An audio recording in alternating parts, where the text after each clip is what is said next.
La flora y la fauna del lago sufren las consecuencias de la contaminación. Por un lado, los desechos orgánicos de los ingenios azucareros matan a los peces por anoxia. Por otro, los desechos inorgánicos contaminan de cromo el agua y colmatan el lago. El embalse de las termas de Río Hondo tiene 19 kilómetros de largo y 17 kilómetros de ancho y un volumen de agua de 1.270 hectómetros cúbicos. Actualmente está considerado como supereutrófico. Esto quiere decir que es excesivamente rico en nutrientes disueltos en el agua y pobre en oxígeno. A continuación veremos cómo se produce la contaminación con desechos orgánicos e inorgánicos. Hace 10 años, el reconocido biólogo de la Universidad Nacional de Santiago del Estero, señor Javier Lima, a través de una entrevista del diario El Liberal, ya aseguraba que los derrames industriales están provocando daños que podrían ser irreparables dentro de algunos años. En este video se explicará a través de una ilustración cómo actúan los desechos que desde Tucumán ingresan al embalse. Un fenómeno que amenaza incluso la vida de las poblaciones ribereñas a lo largo del río Dulce. Los desechos orgánicos que se vierten en el embalse son los residuos de ingenios azucareros, vinaza y cachaza, las aguas hervidas, y los desechos de frigoríficos. Estos se oxidan y consumen el oxígeno del agua. Generan nitrógeno y fósforo, nutrientes para las algas. Se produce la eutrofización. Mucho trofos, nutrientes. Gran riqueza de alimento de un ecosistema. Algas cianófitas verde-azules. La gran cantidad de algas en algún momento acaba con el alimento que les dio vida y mueren.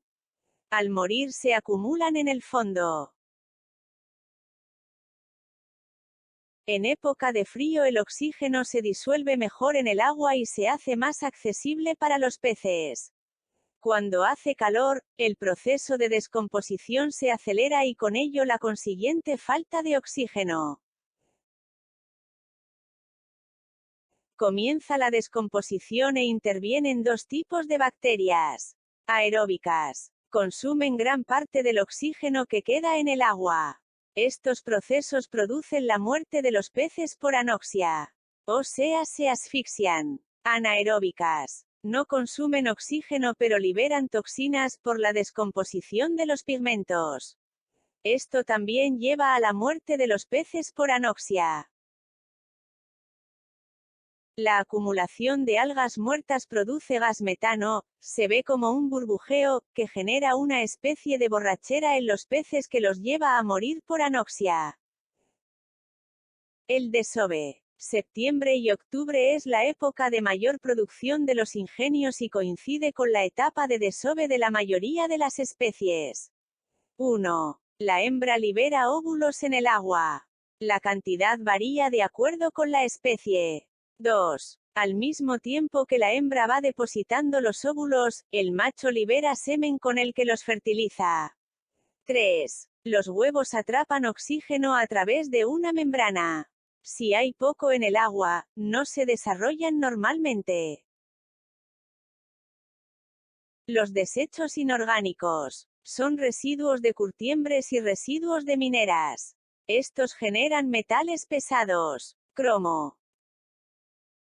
Por su peso, los minerales se asientan en el fondo del embalse. Esto produce el fenómeno conocido como colmatación, que causa que haya un menor volumen de agua, lo que de alguna manera también colabora a que haya una menor cantidad de oxígeno.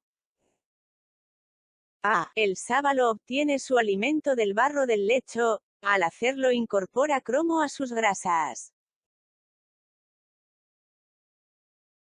B. El dorado se alimenta principalmente de sábalos que le transmiten el cromo. C. Los seres que se alimentan de estos peces contaminados tendrán problemas de salud y quizás también acumulen cromo. En las costas se acumulan peces muertos que atraen a los animales carroñeros.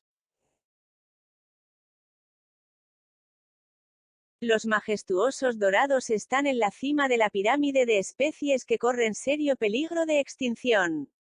Detrás vienen los sábalos, bagres y el resto de las especies que forman parte de la fauna ictícola que hizo famoso al lago.